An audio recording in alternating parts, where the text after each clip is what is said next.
നമ്മൾ പലപ്പോഴും കേട്ടിട്ടില്ലേ, കല്യാണ സ്വർഗത്തിലാ നടക്കണേന്ന്. നമ്മൾ കല്യാണം ആലോചിക്കുമ്പോഴേ സാധാരണ നമ്മളൊരു ചെറുക്കൻ കൊച്ചിനോ അല്ലെങ്കിൽ ഒരു പെൺകുട്ടിക്കോ കല്യാണം ആലോചിക്കുമ്പോൾ നമ്മൾ ആ ചെറുക്കനെ കുറിച്ച് അന്വേഷിക്കും ഇല്ലേ. ആ ചെറുക്കന്റെ വീട്ടുകാരെ കുറിച്ച് അന്വേഷിക്കും, ചെറുക്കന്റെ സാമ്പത്തിക സ്ഥിതി അന്വേഷിക്കും, ഈ ചെറുക്കന്റെ സ്വഭാവം എങ്ങനെയാണ്, കള്ളു കുടിക്കുന്നുണ്ടോ, ബീഡി വലിക്കുന്നുണ്ടോ, മയക്കുമരുന്നിന് അടിമയാണോ, വേറെ വല്ല സ്വഭാവ ദൂഷ്യങ്ങളുണ്ടോ എന്നൊക്കെ നമ്മൾ അന്വേഷിക്കും. തിരിച്ച് പെൺകുട്ടിയുടെ വീട്ടുകാരന്വേഷിക്കുക, ആ കുടുംബം എങ്ങനെയുണ്ട്, അവർ നല്ല കുടുംബമാണോ, സാമ്പത്തിക സ്ഥിതിയുണ്ടോ, പെൺകൊച്ചിന്റെ അച്ഛനോ അമ്മയ്ക്കോ വല്ല പ്രശ്നങ്ങളുണ്ടോ, ആങ്ങളമാരുണ്ടെങ്കിൽ അവർക്ക് എന്തെങ്കിലും പ്രശ്നമുണ്ടോ, ആ കുടുംബത്തെക്കുറിച്ച് നമ്മൾ അന്വേഷിക്കും. ബാക്കിയെല്ലാം ചെയ്യും. അപ്പം ഇതെല്ലാം കൂടെ ഒത്തു വന്നു കഴിയുമ്പോൾ നമ്മൾ ആ കല്യാണം നടത്താം എന്ന് തീരുമാനിക്കും. ഹിന്ദുക്കളാണെങ്കിൽ നാള് ചേരണുണ്ടോ എന്നുള്ള ഒരു പൊള്ളയായ ആചാരവും കൂടെ അതിനിടയ്ക്ക് കൊണ്ട് നടത്തും. ഹിന്ദുക്കൾക്ക് വേറൊരു ആചാരവും കൂടെ ഉണ്ട്. അതിന് കൂടി ഇതിന്റെ ഇടയ്ക്ക് പറയട്ടെ. ഒരു ജാതകത്തിനകത്ത് 20 വയസ്സ് കഴിഞ്ഞാൽ പിന്നെ കല്യാണം നടക്കില്ല, പിന്നെ 35 വയസ്സ് കഴിഞ്ഞാൽ നടക്കുള്ളൂ എന്നൊക്കെ പറഞ്ഞ ഒരു പൊട്ടയായ ഇല്ലാത്ത ഒരു ആചാരവും കൂടെ അതിനിടയ്ക്ക് തിരികെ കയറ്റും. എന്നിട്ട് എവിടെയെങ്കിലും കിടക്കുന്ന ഒരാളുടെ കൂടെ പിടിച്ച് കെട്ടിച്ചു വിടുകയും ചെയ്യും. പിന്നെയുണ്ട് ചിലര് മകൻ നന്നാകാൻ വേണ്ടി പെണ്ണ് കെട്ടിക്കുന്ന കുറച്ച് പേരുണ്ട്. മകൻ എന്തെങ്കിലും സ്വഭാവ ദൂഷ്യം ഉണ്ടെങ്കിൽ അതെല്ലാം അങ്ങ് മറച്ചു വെച്ചിട്ട് കല്യാണം കഴിച്ചിട്ടുണ്ട് അവൻ നന്നായിക്കോളും, അവന്റെ സ്വഭാവത്തിലൊക്കെ ഒത്തിരി മാറ്റങ്ങൾ വരുത്തുമെന്നും പറഞ്ഞുകൊണ്ട് അങ്ങനെയുള്ള കുറച്ച് പേരും ഉണ്ട്. അതല്ല ഞാനിവിടെ പറയാൻ വന്നത്. അങ്ങനെയുള്ള ഒരു കല്യാണത്തെക്കുറിച്ചല്ല പറയണേ. നമ്മളെപ്പോഴും കല്യാണം ആലോചിക്കുമ്പോഴേ നമ്മൾ നമ്മുടെ കൾച്ചർ തമ്മിൽ ഒത്തിരി വ്യത്യാസം കാണും. ഇപ്പം ഉദാഹരണമായിട്ട് ഇടുക്കി ജില്ലയിൽ കിടക്കുന്ന ഒരു പെൺകൊച്ചിനെ അത് കോട്ടയം ജില്ലയിലോ തിരുവനന്തപുരം ജില്ലയിലോ അല്ലെങ്കിൽ എറണാകുളം ജില്ലയിലോ കെട്ടിക്കുമ്പോൾ ആ കുട്ടി ഈ ഇടുക്കി ജില്ലയിൽ എന്ന് വെച്ചിട്ടുണ്ടെങ്കിൽ ചിലപ്പം മതിലുകൾ തമ്മിൽ വേർതിരിച്ചിട്ടില്ലാത്ത ഒരു ഗ്രാമത്തിലേ ആയിരിക്കാം. എല്ലായിടത്തും ഓടിപ്പടിച്ച കൂട്ടുകാരും ഒക്കെ ആയിട്ട് നടന്നതും, അതേപോലെ ഉപ്പും മുളകും എല്ലാം അടുത്ത വീട്ടിൽ നിന്ന് മേടിക്കുകയോ ഇല്ലാത്ത സാധനം ഓടിച്ചെന്ന് മേടിക്കുകയോ ഒക്കെ ചെയ്യുന്ന എല്ലാ കൊടുത്തൽ വാങ്ങലും ഒക്കെ ആയിട്ട് നടക്കുന്ന ഒരു കൾച്ചറായിരിക്കും ആ പെൺകുട്ടിയുടേത്. അവരുടെ രീതികളും അങ്ങനെയായിരിക്കും. അപ്പം അങ്ങനെയുള്ള ഒരു പെൺകൊച്ച് എറണാകുളത്തേക്ക് അല്ലെങ്കിൽ തിരുവനന്തപുരത്തേക്ക് കെട്ടിക്കുമ്പോൾ അവരെന്ന് വെച്ചിട്ടുണ്ടെങ്കിൽ 5 സെന്റിനകത്തോ അല്ലെങ്കിൽ 10 സെന്റിനകത്തോ ഒരു വീട് വെച്ചിട്ട് ആ വീടിന്റെ ചുറ്റുവട്ടത്തിൽ നിന്ന് പുറത്തേക്ക് വലിയ കോട്ട പോലെ മതിലും കെട്ടി അപ്പുറത്തോട്ട് യാതൊരു സമ്പർക്കവും ഇല്ലാത്തായിരിക്കും. എല്ലാവരും അങ്ങനെ ആയിരിക്കണം എന്നൊന്നുമില്ല കേട്ടോ. പൊതുവെ ഞാനങ്ങ് പറഞ്ഞേ ഉള്ളൂ. ഞാനും ഒരു ടൗണിലൊക്കെ താമസിച്ച അനുഭവം ഉള്ളതുകൊണ്ടും കൂടെയാണ് ഇതിങ്ങനെ പറഞ്ഞത്. അപ്പം നമുക്ക് തൊട്ടായാലൊക്കെ താരാ താമസിക്കുന്നതെന്ന് പോലും പലപ്പോഴും അറിയാൻ പറ്റില്ല. അടുത്തുള്ള വീട്ടുകാരെ കണ്ടാലായി, കണ്ടില്ലേലായി. അപ്പം അവരെന്താ ചെയ്യുന്നതെന്ന് പോലും നമുക്ക്, അവരെന്താ ജോലിന്ന് പോലും അറിയാൻ മേലാത്ത അയൽവക്കക്കാരും ഉള്ള നാട്ടുകാരും ഉണ്ട് കേട്ടോ. അപ്പം അങ്ങനെ ആ കൊച്ചു വന്നു കഴിയുമ്പം ആ കുട്ടിക്ക് അതിന് ഭയങ്കര ഒരു കൂട്ടിലടക്കപ്പെട്ട തത്തമ്മയെ പോലെ ഇരിക്കേണ്ടി വരും. പലപ്പോഴും ജോലിയില്ലാത്ത പിള്ളേർക്കാണ് ഇത് പറ്റുന്നത്. ജോലിയുള്ള പെൺപിള്ളേരാണെങ്കിൽ ഇതിലെങ്കിലും ജോലിക്കൊക്കെ ഇറങ്ങിപ്പോയി 4 മനുഷ്യരെ കാണും. അല്ലെങ്കിൽ ഈ വീട്ടിലിരുന്ന് അച്ഛൻ, അമ്മ, മുത്തച്ഛൻ, മുത്തശ്ശി ഇങ്ങനെ ആരെങ്കിലും ഒക്കെ ഉണ്ടെങ്കിൽ അല്ലെങ്കിൽ സഹോദരങ്ങളോ ഒക്കെ ഉണ്ടെങ്കിൽ അവരുടെ ഇടയ്ക്ക് പെട്ട് കിടക്കണ അവസ്ഥയായിരിക്കും. ഇനി വേറൊരു കുഴപ്പവും കൂടെയുണ്ട്. ഈ അണുകുടുംബത്തിലെ കൊച്ചായിരിക്കും. ചിലപ്പം ഒരു പെൺകൊച്ച് മാത്രമേ കാണുള്ളൂ. ആ ഒരു ആൺകൊച്ചാണേലും അങ്ങനെ തന്നെ, ഒരാൺകൊച്ച് മാത്രമേ കാണുള്ളൂ. നമ്മൾ കെട്ടിക്കയറി ചെല്ലുന്ന വീട്, ആൺകൊച്ചാണേലും പെൺകൊച്ചാണേലും ചെല്ലുന്ന വീട്ടിൽ ചിലപ്പം 5-8 പേര് കാണും. അല്ലെങ്കിൽ ഒരു മിനിമം ഒരു 5-6 പേരെങ്കിലും ഉള്ള വീട് ആയിരിക്കും. അപ്പൊ ഈ കുട്ടിയുടെ വീട്ടില് ഒരു 2 ഗ്ലാസ് വെള്ളം വെച്ച് ചായ ഉണ്ടാക്കിയ സമയത്ത് ഈ ചെറുക്കന്റെ വീട്ടിലേക്ക് ചെല്ലുമ്പോൾ ചിലപ്പോൾ ഒരു കാലം വെള്ളത്തിൽ ചായ ഉണ്ടാക്കിയാലേ തികയുള്ളൂ. അങ്ങനത്തെ ഒരു സാഹചര്യം ഒത്തിരി പേർക്കുണ്ടാക്കുന്ന ഭക്ഷണം ഉണ്ടാക്കുന്ന സാഹചര്യത്തിലേക്ക് വരും. അപ്പോൾ അവിടെ ചെന്ന് കഴിയുമ്പോഴത്തേനും ഇതിന് കുറച്ച് നാളത്തേക്ക് ഒട്ടും അഡ്ജസ്റ്റ് ചെയ്യാൻ പറ്റാത്ത രീതിയിൽ എന്ത് ചെയ്യണം എന്നറിയാൻ മേലാതെ നിൽക്കുന്ന ഒരു അവസ്ഥയും കൂടെ ഉണ്ടാകും. അപ്പം നമ്മളെപ്പോഴും നമ്മുടെ ഈ വ്യത്യാസങ്ങൾ, കുടുംബങ്ങൾ തമ്മിലുള്ള വ്യത്യാസങ്ങൾ നമ്മളെപ്പോഴും മനസ്സിലാക്കിയിരിക്കണം. പിന്നെ മൂന്നാമതൊരു കാര്യമുണ്ട്, സാമ്പത്തിക ശേഷി. ഏതെങ്കിലും ഒന്നെങ്കിൽ ആൺകുട്ടിയുടെ വീട്ടിലായിരിക്കും സാമ്പത്തിക ശേഷി കൂടുതൽ, അല്ലെങ്കിൽ പെൺകുട്ടിയുടെ വീട്ടിലായിരിക്കും സാമ്പത്തിക ശേഷി കൂടുതൽ. നമ്മളെപ്പോഴും തുല്യ സാമ്പത്തിക ശേഷിയുള്ളവരെ വിവാഹം കഴിക്കുന്നതായിരിക്കും ഏറ്റവും നല്ലത്. അതായത് സാമ്പത്തിക ശേഷി കുറഞ്ഞ വീട്ടിലെ പെൺകൊച്ചാന്ന് വെച്ചു, അത് ആൺകുട്ടിയുടെ വീട്ടിൽ ചെല്ലുമ്പോൾ അവർ വലിയ സെറ്റപ്പിൽ വലിയ എന്നാ പറയണേ നല്ല ഹൈ ലെവലിൽ ജീവിക്കുമ്പം ഈ കുട്ടിയുടെ മനസ്സിലൊരു ചെറിയ ഒരു ഞാൻ പുറന്തള്ളപ്പെടുന്നുണ്ടോ പല കാര്യങ്ങൾ ഈ കുട്ടിയോട് ചോദിക്കാനൊക്കെ ആ വീട്ടുകാർക്കൊരു മടിയായിരിക്കും. അവരൊന്നുമില്ലാത്ത വീട്ടിൽ നിന്ന് വന്നതല്ലേ എന്ന് ആരുടെയെങ്കിലും മനസ്സിലൊരു ചെറിയ തോന്നലുണ്ടായാൽ മതി, അത് ഈ കുട്ടിയുടെ മനസ്സിനെ ബാധിക്കാനിടയുണ്ട്. അപ്പം നമ്മൾ തുല്യ പൊസിഷനിലുള്ളവർ തമ്മിൽ കല്യാണം കഴിക്കുന്നതായിരിക്കും നല്ലത്. പിന്നെ ഒരു കാര്യമുണ്ട്, ജോലിയുള്ള ഗവൺമെൻറ് സർവീസിൽ അല്ലെങ്കിൽ നല്ല ഹൈ ജോലിയുള്ള വീട്ടിലേക്ക് ജോലിയില്ലാത്ത വീട്ടിൽ നിന്ന് കൃഷിപ്പണിക്കാരായ വീട്ടിൽ നിന്ന് കല്യാണം കഴിക്കുമ്പോഴും നമ്മളിങ്ങനെ സൂക്ഷിക്കണം. അതായത് കൃഷിപ്പണിക്കാരുടെ മക്കൾ ഒരു ജോലിയുള്ള സ്ഥലത്തേക്ക് വരുമ്പോൾ അവർ ആർട്ട് ബൂഷായിട്ടായിരിക്കും, അല്ലെങ്കിൽ വിദേശത്തുമൊക്കെ ഉള്ളവരുടെ കൂടെ കെട്ടിച്ചു വിടണമെങ്കിൽ അവർ വലിയ ബ്രാൻഡഡ് സാധനങ്ങൾ ഉപയോഗിക്കുന്ന സ്ഥലമായിരിക്കും. അവർ വലിയ ഹൈ ലെവലിലുള്ള ഭക്ഷണ രീതികളൊക്കെ അങ്ങനെയുള്ള ജീവിത രീതി ജീവിക്കുന്നവരായിരിക്കും. അപ്പം ചിലപ്പോൾ ഈ പെൺകുട്ടി ചെല്ലുമ്പോൾ ഇതിനെ പല കാര്യങ്ങൾ അറിയത്തില്ലായിരിക്കും. ഇങ്ങനെ ബ്രാൻഡഡ് സാധനമൊക്കെ കൊച്ചു സ്വപ്നത്തിൽ പോലും മേടിക്കുന്നതും കണ്ടിട്ടില്ല. ഇവർ പണം സൂക്ഷിച്ചു വയ്ക്കുന്ന സാധാരണക്കാരായ വീട്ടുകാരായിരിക്കും. അപ്പം അതിനോട് പൊരുത്തപ്പെട്ടു പോകാനും പലപ്പോഴും കുറേ കാലങ്ങളെടുക്കും. അതിനിടയ്ക്ക് ഒത്തിരി പ്രശ്നങ്ങൾ ചിലപ്പം ഉണ്ടായൂന്നും ഇരിക്കും. ഇതിനൊന്നും അത് ചെയ്യുന്ന കാര്യങ്ങളെ കുറ്റപ്പെടുത്തുവാനും, നിനക്കിതൊന്നും അറിയത്തില്ല, നീ ഇന്ന വീട്ടിൽ നിന്ന് വന്നതല്ലേ, അല്ലെങ്കിൽ നീ ഇതൊന്നും കണ്ടിട്ടില്ലല്ലോ, ഇങ്ങനെയൊക്കെ പറയാനിട വന്നിട്ടുണ്ടെങ്കിൽ അത് ആ കൊച്ചിൻ്റെ മനസ്സിനെ ഒത്തിരി ബാധിക്കുന്ന കാര്യങ്ങളാണ്. അപ്പം നമുക്ക് ചേരുന്ന ബന്ധതയാണ് നമ്മളെപ്പോഴും വിവാഹം എന്ന് പറയുന്ന ഒരവസ്ഥയിൽ ചെയ്യാവുള്ളൂ. നമുക്ക് യോജിക്കുന്നത് സാമ്പത്തികമായിട്ടും ജോലിപരമായിട്ടും എന്നാ പറയുക കുടുംബപരമായിട്ടും ആ കൾച്ചർ. ഇപ്പോൾ എറണാകുളം ജില്ലയിലുള്ളവരാണെങ്കിൽ ആ തിരുവനന്തപുരം ജില്ലയിലുള്ളവരുമായിട്ട് കല്യാണം നടത്തുവാണെങ്കിൽ ചിലപ്പോൾ സാധിച്ചു എന്ന് വരും. എന്നാലും നമ്മുടെ സ്ഥിതിക്കുള്ള ഒപ്പത്തിനൊപ്പമുള്ളവരുമായിട്ടുള്ള വിവാഹബന്ധമാണ് കൂടുതൽ അഭികാമ്യം എന്ന് തോന്നുന്നു. അല്ലാണ്ട് നാളോ പൊരുത്തവോ ഇതൊന്നും ഇതിനൊരു ബാധകമല്ല. ഇതിലൊക്കെ ചുമ്മാ അന്ധവിശ്വാസങ്ങൾ കുത്തി നിറയ്ക്കുന്നു എന്ന് മാത്രമേ ഉള്ളൂ. പിന്നെ വേറൊരു കാര്യമുണ്ട്. ഏത് വീട്ടിൽ ചെന്നുമ്പോഴുമ്പോൾ അവിടെ ഒരു അമ്മായിയമ്മ എന്ന് പറയുന്ന ഒരു കാര്യം ഉണ്ടായിരിക്കും. അമ്മായിയമ്മ എന്ന് പറയുന്നത് വർഷങ്ങൾക്ക് മുമ്പ് ഇവരും ഒരു മരുമകളായിട്ട് ആ വീട്ടിൽ ചെന്നാണ് അവർ ചിന്തിക്കേണ്ട കാര്യമുണ്ട്. അവിടെ പ്രശ്നങ്ങൾ ഉണ്ടാകുന്നത് എന്താണെന്ന് വെച്ചിട്ടുണ്ടെങ്കിൽ ഒരു മകൻ, ഒരു 26 വയസ്സായ മകൻ 26 വയസ്സ് തൊട്ടൊരു 28 വയസ്സ് 30 വയസ്സിനിടയ്ക്കായിരിക്കും കല്യാണം കഴിക്കുന്നത്. അപ്പം ഈ മകൻ ഇത്രയും കാലം പഠിപ്പിച്ചതും ജോലി മേടിപ്പിച്ചതും ചെറുപ്പകാലം തൊട്ട് വളർത്തിയതും ഒക്കെ ഈ അമ്മയും അച്ഛനും കൂടെ ആയിരിക്കും. പെട്ടെന്ന് ഒരു പെൺകൊച്ചു വീട്ടിലേക്ക് വന്നിട്ട് അവർക്ക് വിട്ടുകൊടുക്കാൻ ഒരു മനസ്സ് വരില്ല. അതങ്ങനെ ചിന്തിക്കേണ്ട കാര്യമില്ല. ഇനി അടുത്ത തലമുറയ്ക്ക് നമ്മൾ എന്തും കൈമാറാനൊരു മനസ്സ് നമുക്കുണ്ടെങ്കിലുണ്ടല്ലോ ഇവിടെ പ്രശ്നങ്ങളൊന്നും ഉണ്ടാവില്ല. പക്ഷെ പല അമ്മായിമാരും ആ സ്വാതന്ത്ര്യം വിട്ടുകൊടുക്കാൻ, ഞാനല്ലേ ഇത്രയും കാലം അവനെ വളർത്തിയത്, ഇത്രയും കാലം ഭക്ഷണം വിളമ്പി കൊടുത്താൽ ഞാനാന്ന് പറഞ്ഞ് നിൽക്കാതെ എനിക്ക് ഇച്ചിരി ഫ്രീഡം കിട്ടിയല്ലോ, ഇനി ആ പെണ്ണെല്ലാം ചെയ്തോളും, അല്ലെങ്കിൽ ആ പെൺകൊച്ചെല്ലാം ചെയ്തോളും എന്ന് ചിന്തിക്കാനുള്ളൊരു മനസ്സ് വെച്ചിട്ടുണ്ടെങ്കിൽ അവിടെ പല പ്രശ്നങ്ങളും തീരും. അതിന് ഞാൻ തന്നെ ചെയ്യണം, ഇപ്പോഴും കല്യാണം കഴിഞ്ഞാലും ഞാനെല്ലാം ചെയ്യണം, ഞാൻ തന്നെയാണ് എല്ലാ കാര്യം അവൻ്റെ നോക്കണ്ടേ എന്നും പറഞ്ഞ് നിന്ന് ഓരോ പ്രശ്നങ്ങൾ എല്ലാം നീ വന്ന ശേഷം ആ പ്രശ്നങ്ങൾ ഉണ്ടാക്കണമെന്നും പറഞ്ഞ് മുൻപിട്ട് നിൽക്കാതെ ഇരിക്കുക. കുറേ കാര്യങ്ങളിൽ നിന്നൊക്കെ അമ്മായിമ്മമാർ കണ്ണടച്ച് മാറി നിൽക്കുക. അമ്മായിപ്പന്മാരാണേലും മാറുക, നാത്തൂമാരാണേലും മാറി നിൽക്കുക. എല്ലാ കാര്യങ്ങളൊന്നും എല്ലാവരും പറയേണ്ട കാര്യമില്ല, കേൾക്കേണ്ട കാര്യമില്ല, ചെയ്യേണ്ട കാര്യമില്ല. അതിനനുസരിച്ചുള്ള ഓരോ സാധനങ്ങളും ഓരോ വീട്ടിൽ ചെയ്തു കൊടുക്കുക.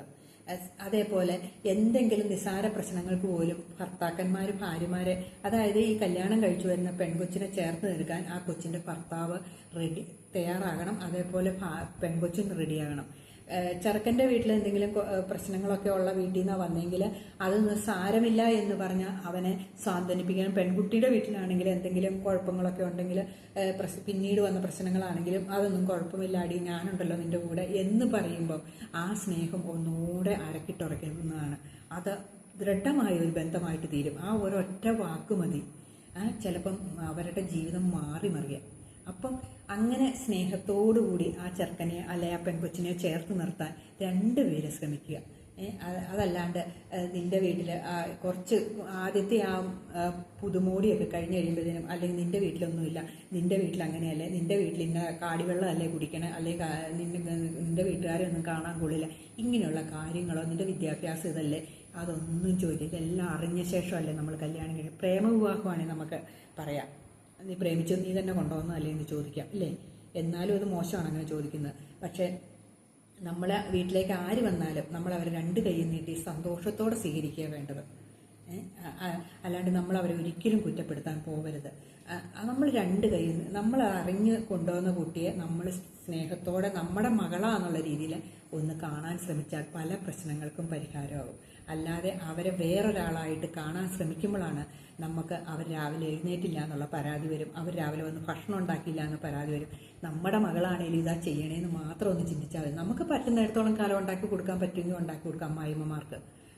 അതല്ല മോളെ രാവിലെ നീയും കൂടെ വരണം കേട്ടോ എന്നും പറഞ്ഞ് വിടുക.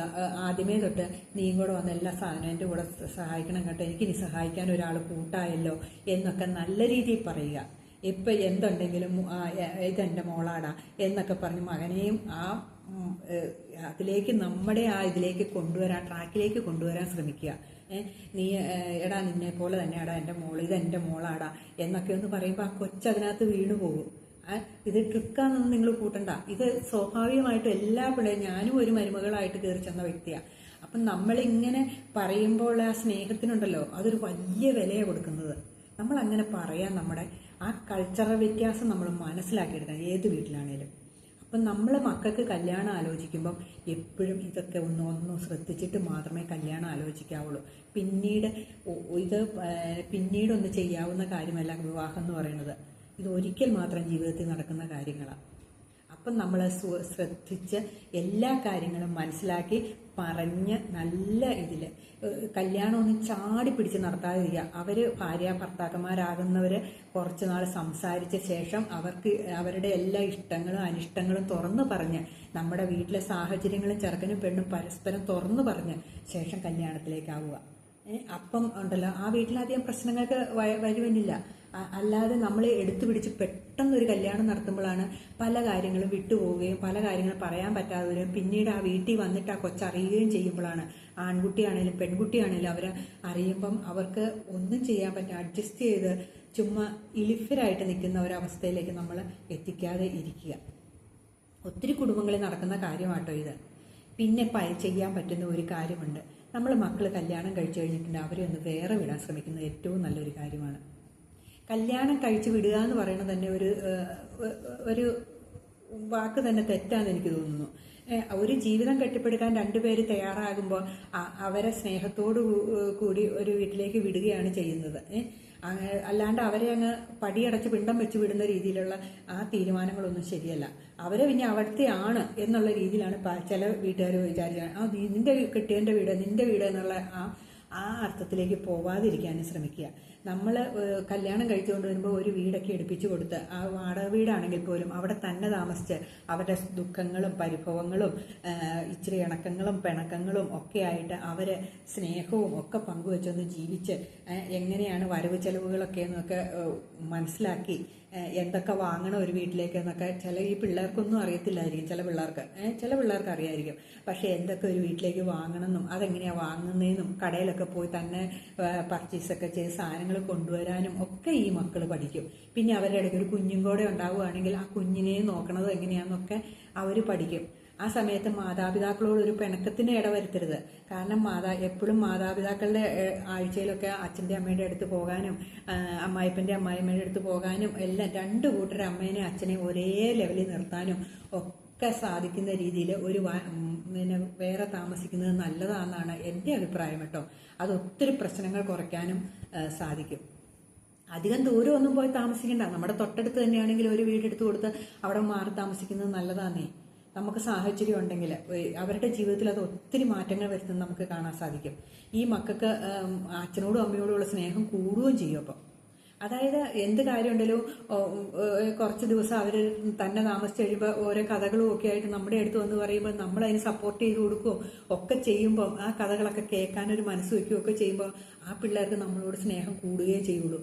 അല്ലാതെ ഒരു വീട്ടിൽ കിടന്നിട്ട് അങ്ങോട്ടും ഇങ്ങോട്ടും കുത്തിവെച്ച് വിഷവും കുത്തിവെച്ച് വഴക്കുണ്ടാക്കാണ്ടിരിക്കുന്നത് ഏറ്റവും നല്ലൊരു സ്വഭാവമല്ലേ. പിന്നീട് ഈ വരുന്ന കുട്ടികളുടെ, അതായത് ആൺകുട്ടിയുടെ ആണെങ്കിൽ അവനൊരു വേറൊരു സാമ്പത്തിക സ്ഥിതിയിൽ അല്ലെങ്കിൽ വേറെ രീതിയിൽ അവൻ്റെ വീട്ടിലെ സാഹചര്യങ്ങളൊക്കെ വേറെ ആയിരിക്കും. അതൊക്കെ നല്ലതാണെങ്കിൽ പെൺകുട്ടിയുടെ വീട്ടുകാർ അംഗീകരിക്കാൻ തയ്യാറാകുക. പെൺകുട്ടിയുടെ വീട്ടിലെ ഏതെങ്കിലുമൊക്കെ സാഹചര്യങ്ങൾ കറിവെക്കുന്നതോ അല്ലെങ്കിൽ എന്തെങ്കിലുമൊക്കെ കാര്യങ്ങൾ പെൺകുട്ടിയുടെ വീട്ടിലും കാണും. അതൊക്കെ ഇവിടെയും കാണിക്കുമ്പോൾ അത് ഉണ്ടാക്കിയൊക്കെ തരുമ്പോൾ അതിനെയൊക്കെ നമ്മളൊന്ന് പ്രോത്സാഹിപ്പിച്ചു വിടുക. നല്ലതാട്ടോ, ഇന്ന് മോളാ ഫുഡ് ഉണ്ടാക്കിയത്, ഇന്ന് കൊച്ചുണ്ടാക്കിയ ഫുഡായതെന്നോ അല്ലെങ്കിൽ എൻ്റെ മോളുണ്ടാക്കിയതാണെന്നോ എന്തെങ്കിലുമൊക്കെ പറഞ്ഞ്, അല്ലെങ്കിൽ എൻ്റെ മോന് അവനും കൂടെ ഹെൽപ്പ് ചെയ്തോ ഉണ്ടാക്കിയെന്നൊക്കെ പറയുക. ഒരു ദിവസം അമ്മയൊന്ന് റെസ്റ്റ് എടുക്കട്ടെ, ഇന്ന് നിങ്ങൾ രണ്ടുപേരും കൂടെ അല്ലെങ്കിൽ അമ്മയും അച്ഛനും കൂടെ ഇന്നിവിടെ ഇരിക്കാൻ, നിങ്ങൾ ഞങ്ങൾക്ക് ഇന്ന് ഫുഡ് ഉണ്ടാക്കി തന്നെ എന്നൊക്കെ പറഞ്ഞ് ചുമ്മാ അങ്ങ് പ്രോത്സാഹിപ്പിച്ചൊക്കെ വിട്ട് കഴിയുമ്പോൾ ഉണ്ടല്ലോ ആ കുട്ടികളുടെ ജീവിതത്തിൽ ഒരു വമ്പം മാറ്റമാണ് വന്നത്. ഇന്ന് നമുക്ക് അല്ലെങ്കിൽ നമുക്ക് വീട്ടിൽ ഫുഡ് ഉണ്ടാക്കണം, നമുക്ക് എല്ലാം കൂടെ പുറത്ത് പോയി കഴിക്കാമെന്നോ എന്തെങ്കിലുമൊക്കെ പറഞ്ഞ് ഓരോ നിമിഷവും സന്തോഷകരമാക്കാൻ ശ്രമിക്കുക.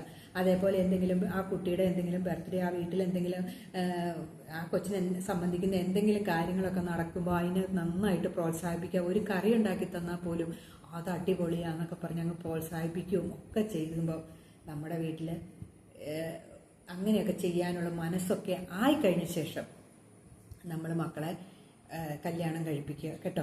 അല്ലാതെ ഇടുപിടിന്ന് കല്യാണം നടത്തരുത്. ഇതൊക്കെ ഒരച്ഛനും അമ്മയും പാകപ്പെടുത്തണം. മനസ്സിനെ മകനാണെങ്കിൽ മകൻ പാകപ്പെടുത്തണം, മകളാണെങ്കിൽ മകളും ഞാൻ ഇന്ന രീതിയിൽ ആ വീട്ടിൽ ചെന്ന് പെരുമാറണം എന്ന് നമ്മൾ ചിന്തിച്ചുറച്ച് പറഞ്ഞ് മനസ്സിലാക്കിയ ശേഷം ഒരു വീട്ടിലേക്ക് കയറി ചെല്ലുക. രണ്ട് മക്കളും ആൺകുട്ടിയാണേലും പെൺകുട്ടിയാണേലും ആ വീടുമായിട്ട് ഇഴുകിച്ചേരാൻ അവർക്ക് സാധിക്കണം. ആൺകുട്ടിയുടെ വീടാണെങ്കിലും പെൺകുട്ടിയുടെ വീടാണെങ്കിലും. അങ്ങനെ അച്ഛനും അമ്മമാരും അതിന് നല്ല കാര്യങ്ങൾ ഈ പറഞ്ഞ പോലെയൊക്കെ എല്ലാത്തിനെയും പ്രോത്സാഹിപ്പിക്കാൻ, എൻ്റെ മരുമകൾ വന്നാൽ ഞാൻ ഇന്ന രീതിയിൽ പെരുമാറും, എൻ്റെ ജീവിതം പോലെ അല്ല, അല്ലെങ്കിൽ ഞാനും ഒരു മരുമകളായിരുന്നല്ലോ, എനിക്ക് എന്തെങ്കിലും ജീവിതത്തിൽ സംഭവിച്ചിട്ടുണ്ടെങ്കിൽ അതൊന്നും എൻ്റെ മക്കളുടെ ജീവിതത്തിന് സംഭവിക്കരുത്, അല്ലെങ്കിൽ എൻ്റെ മോൻ്റെ ജീവിതത്തിന് സംഭവിക്കരുത് എന്നൊക്കെ ചിന്തിച്ച് നല്ല രീതിയിൽ ജീവിക്കുക.